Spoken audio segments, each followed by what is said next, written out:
So one of the questions that comes up when I'm sitting down with buyers and sellers is actually pretty straightforward.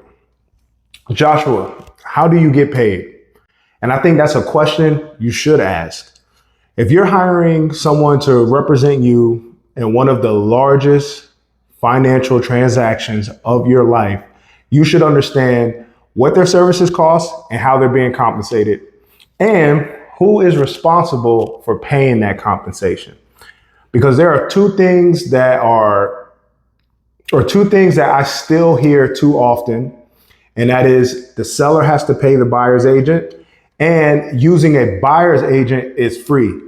Neither one gives you the complete picture. I'm Joshua Smith, Queensberry Advisors at Keller Williams Town Center, and this is the channel where you actually learn how real estate works. Stay tuned.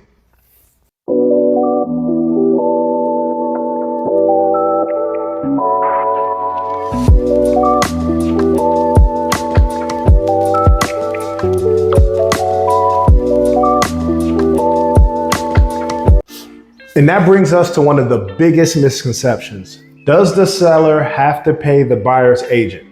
No. A seller shouldn't enter the process simply believing I'm required to pay the buyer's agent. Compensation is something that needs to be understood and considered as part of the overall transaction. And from a seller's perspective, this is where I want you to start thinking strategically. What's my likely net?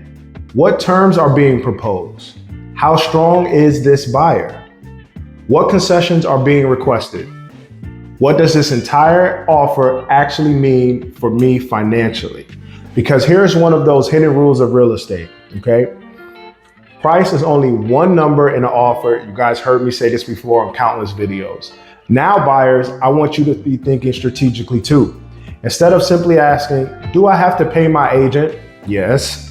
But ask, how is my agent being compensated and what am I agreeing to upfront? And what happens if this compensation is available from the transaction doesn't satisfy what I've agreed to? That's a much more informed conversation to be having in your thought process and with your agent. And there's another conversation underneath all of this.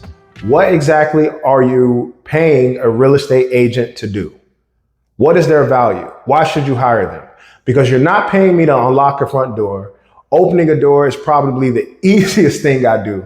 You're paying for advice. You're paying for the market knowledge, contract strategies, negotiation, risk management, problem solving, managing your deadlines, inspection strategy, navigating appraisal issues, coordinating with lenders, attorneys, settlement companies, and the other professionals involved, and I'm almost out of breath.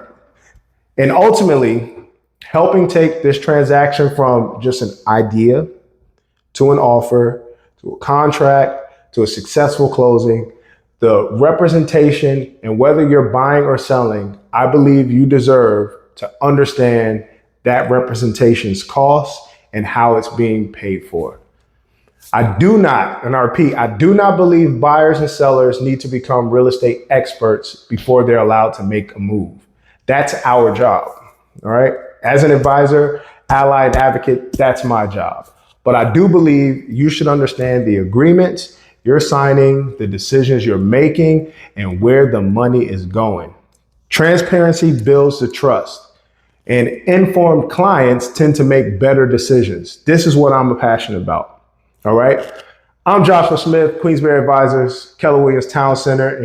If you want to continue to actually learn how real estate works, subscribe to this channel. And if you're thinking about buying or selling in Hampton Roads and you'd like to sit down and build a strategy for your specific situation with me, visit queensberryadvisors.com, and I'll see you on the next one. Peace.